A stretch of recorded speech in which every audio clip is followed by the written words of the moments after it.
और आइए अब नजर डालते हैं दोस्तों कोरोना वायरस पर आज की 10 बड़ी खबरों में, जहां अपडेट है कि अनलॉक 4 के तहत आज से ही 4 बड़े बदलाव होने जा रहे हैं। 9वीं से 12वीं तक के स्कूल खुलने जा रहे हैं। हायर एजुकेशनल इंस्टीट्यूट भी खुल सकेंगे। 100 लोगों की मौजूदगी में कल्चरल और पॉलिटिकल और एकेडमिक इवेंट्स भी आयोजित हो सकेंगे। तो ये बदलाव आज से लागू होने जा रहे हैं अनलॉक 4 की नई गाइडलाइंस के तहत 21 सितंबर 2020 से ही। जी हाँ, आज से हमारे देश में कई सारे बड़े बदलाव लागू होने जा रहे हैं, लेकिन फिर भी इसी बीच कई राज्य सरकारों ने अभी भी स्कूलों को बंद रखने का फैसला लिया। उत्तर प्रदेश, दिल्ली, उत्तराखंड, कर्नाटक, गुजरात और केरल समेत कई राज्यों ने फिलहाल स्कूलों को बंद रखने का फैसला लिया, क्योंकि दोस्तों हाल ही में एक सर्वे हुआ, उसके अकॉर्डिंग 90% से भी ज्यादा पेरेंट्स भी अभी तक ये नहीं चाहते कि उनके बच्चे स्कूल जाएं। तो माता पिता की भी यही राय है और कई छात्रों ने ट्वीट करके भी स्कूल कॉलेज को बंद करने की मांग की है, क्योंकि इससे कोरोना फैलने का खतरा ज्यादा बढ़ जाता है। इसके साथ ही दोस्तों आज से अब sports, cultural, political, social, religious यानी कि धार्मिक से संबंधित, एकेडमिक, एंटरटेनमेंट से जुड़े इवेंट्स भी शुरू हो जाएंगे, लेकिन इन इवेंट्स में 100 से ज्यादा लोगों की मौजूदगी नहीं होनी चाहिए। अगर किसी इवेंट में 100 से ज्यादा लोग पाए जाते हैं तो इसे कराने वालों पर गाइडलाइन के उल्लंघन का मामला बनेगा और कानूनी कार्रवाई होगी।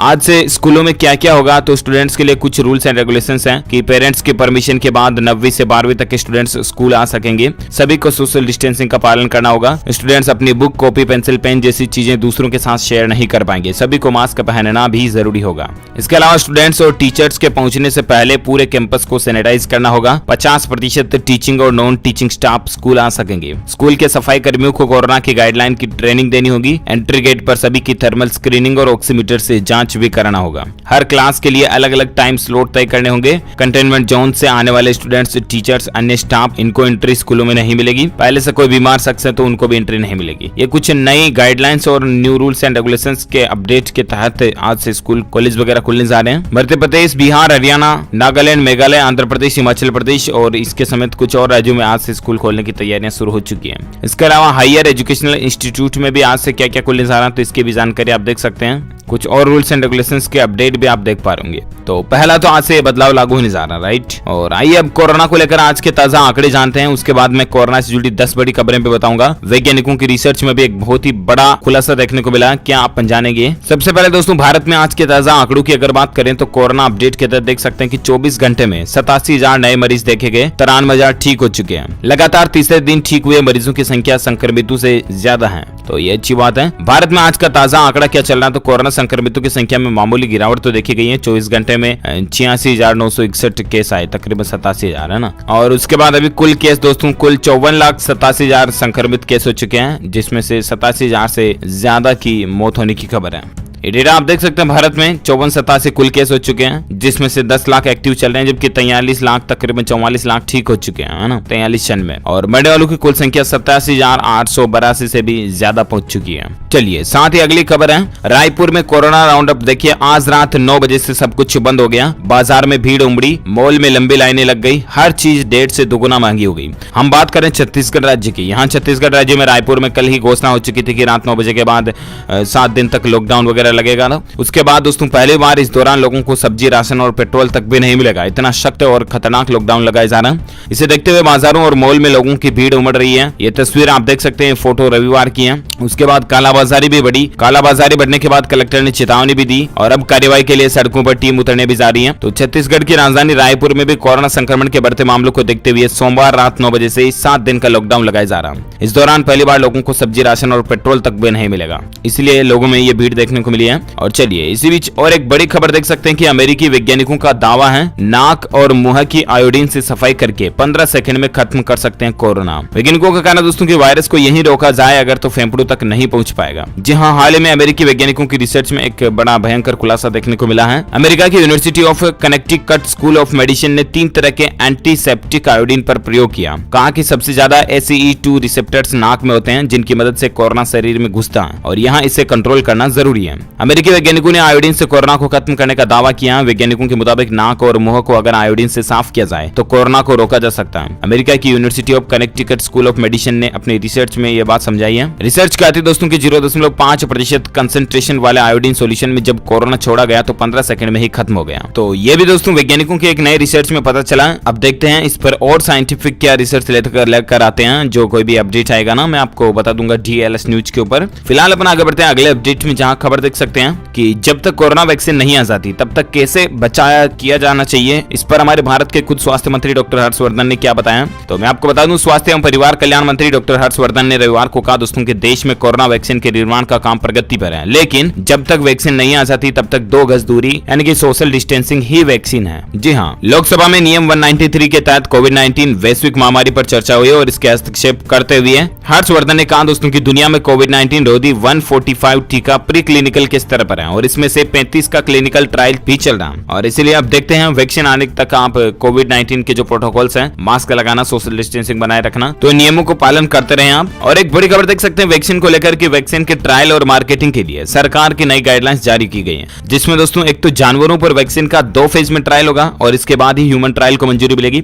दूसरा, मार्केट में लॉन्च करने के बाद भी वैक्सीन के नतीजों के ऊपर नजर रखनी पड़ेगी। Central drugs standard control organisation ने वैक्सीन के ट्रायल और मार्केटिंग के लिए गाइडलाइन जारी कर दी है। देश में 7 मैन्युफैक्चरर्स को प्री क्लिनिकल ट्रायल, एग्जामिनेशन और एनालिसिस के लिए इजाजत मिल चुकी है। और कुल मिलाकर के दोस्तों वैक्सीन को लेकर ये नई गाइडलाइन जारी की गई है। इन नियमों का पालन करना पड़ेगा, जहां वैक्सीन स्ट्रेन सुरक्षित है या नहीं इसकी पहले पहचान करनी पड़ेगी। और भी कुछ इसके रूल्स एंड रेगुलेशंस आप देख सकते हैं स्क्रीन पर। चलिए इसी बीच अगली खबर है कि क्या भारत में कोरोना वायरस का कम्युनिटी स्प्रेड है। इस पर देश के स्वास्थ्य मंत्री ने क्या जवाब दिया, जरा देखिए। हालांकि आपको पता होगा कि देश में अभी कोरोना के कुल मामले 54 लाख के पार हो चुके हैं और रोजाना 90 लाख से भी ज्यादा संक्रमित मामले देखे जा रहे हैं, राइट। और इसी बीच कम्युनिटी ट्रांसमिशन या कम्युनिटी स्प्रेड, क्या भारत में भी अब कोरोना इस स्टेज तक पहुंच गया। इस सवाल पर देश के स्वास्थ्य मंत्री डॉक्टर हर्षवर्धन का कहना दोस्तों कि अलग अलग राज्यों और अलग अलग जिलों में संक्रमण का फैलाव अलग अलग स्तर पर है।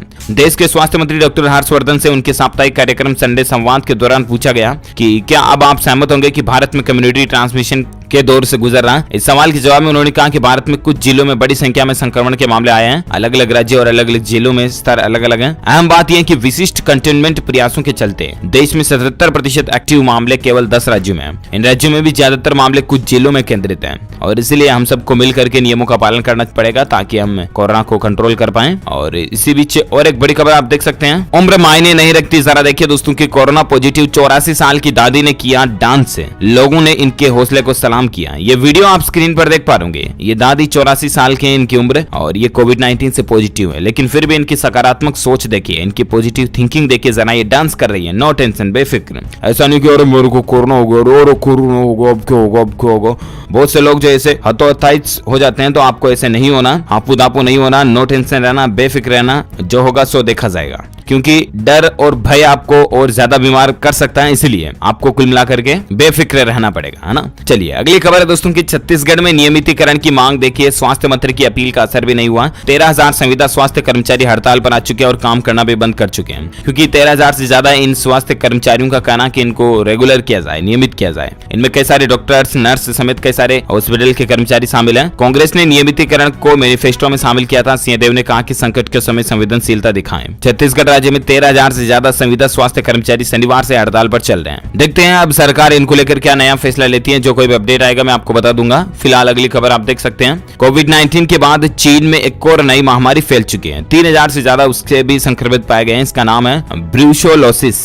जी हाँ, अब आखिर ये नई बला क्या, तो दरअसल मैं आपको बता दूं कि इस ब्रूसेलोसिस के लक्षण जो है ना, सिम्टम्स वो क्या है, जिसमें सबसे पहला तो बुखार आना, पसीना आना, बेचैनी होना, सिर दर्द करना और जोड़ों में दर्द करना, ये इसके मुख्य लक्षण है। दरअसल बात कुछ यूं है कि अभी कोरोना वायरस का भय भी, इस महामारी का खौफ भी दुनिया के वातावरण से खत्म नहीं हुआ कि इसी बीच चीन में एक और नई महामारी का खतरा पैदा हो गया। यहाँ ब्रूसेलोसिस नाम की एक नई महामारी काफी तेजी से फैल रही है। नॉर्थ वेस्ट चीन के गंसू क्षेत्र में तकरीबन 3245 लोगों का टेस्ट ब्रूसेलोसिस से पॉजिटिव पाया गया। बताया जा रहा है दोस्तों कि सोमवार को यहाँ कुल 21,847 लोगों का टेस्ट किया गया था, जिसमें से 4646 लोग शुरुआती स्क्रीनिंग में पॉजिटिव आए और बाद में फाइनली 3245 लोग कंफर्म पॉजिटिव पाए गए। चीन के सरकारी अखबार ग्लोबल टाइम्स में भी ये बात प्रूव हो चुकी है। एक रिपोर्ट के आधार पर पता चला दोस्तों कि ये ब्रूसेलोसिस बीमारी चीन में फैल चुकी है। हालांकि ये उतनी ज्यादा हार्मफुल नहीं है जितना कोरोना का माहौल देखने को मिलता है, लेकिन उसके बावजूद भी जरा देखिए, ये भी एक वायरल बीमारी ही है, यानी कि वायरस से ही फैलने वाली बीमारी है। इस महामारी के फैलने के पीछे की वजह के बारे में ये बताया जा रहा है कि पिछले साल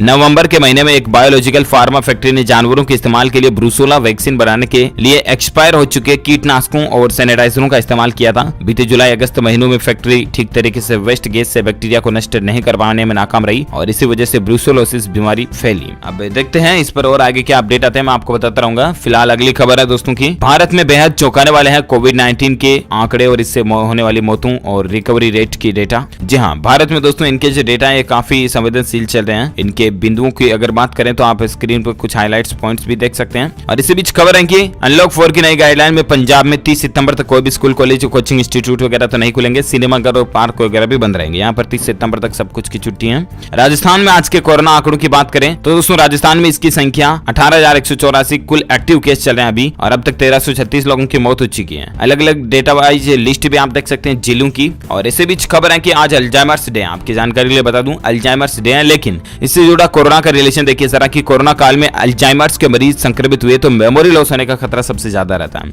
आइसोलेशन में अकेलापन और याददाश्त का चला जाना, ये खतरे अल्जाइमर वाले व्यक्ति को बहुत ज्यादा रहते हैं। मतलब अगर आपको ऑलरेडी अल्जाइमर्स है तो कोरोना से आपको बहुत ज्यादा बच के रहने की जरूरत है, क्योंकि हो सकता है कि आपका दिमाग का फ्यूज उड़ जाए, यानी कि मेमोरी लॉस टोटल। याददाश्त जा सकती है आपकी, क्योंकि ब्रेन की कोशिकाओं पर सीधा डैमेज होता है इससे। और इसीलिए अल्जाइमर्स के मरीजों की इस समय ज्यादा देखभाल की जरूरत है, क्योंकि अभी तक तो कोरोना की वैक्सीन भी नहीं आई है और ना ही पूरा अल्जाइमर्स का इलाज संभव है। इसलिए आप अपने परिवार में, दोस्तों मित्रों में अगर कोई अल्जाइमर्स का मरीज है तो उसकी ज्यादा देखभाल करें, केयरफुली रखें, उसको बाहर मार्केट में भी ना जाने दें, ठीक है ना। ओके, तो इस कड़ी में आज दिन भर के कोरोना अपडेट्स के समाचार यही फिनिश होते हैं। आप मुझे कमेंट्स करके बताएगा कि आप कौन से राज्य में, कौन से जिले में रहते हैं, ताकि पर्टिकुलर मैं आपके स्टेट गवर्नमेंट की तरफ से आने वाले समाचार और न्यूज अपडेट्स भी आपके मोबाइल तक पहुंचा पाऊंगा। इस वीडियो को लाइक करना, ज्यादा से ज्यादा अपने दोस्तों के साथ फेसबुक और व्हाट्सएप पर भी शेयर करना। और साथ ही अगर आप चाहते कि रोजाना आपको breaking news, headlines, news update तुरंत आपके मोबाइल पर मिलते रहे, तो इसके लिए आप DLS न्यूज चैनल को सब्सक्राइब करके बेल आइकन जरूर दबा देना। Thank you, take care, goodbye, जय हिंद, जय भारत, वंदे मातरम।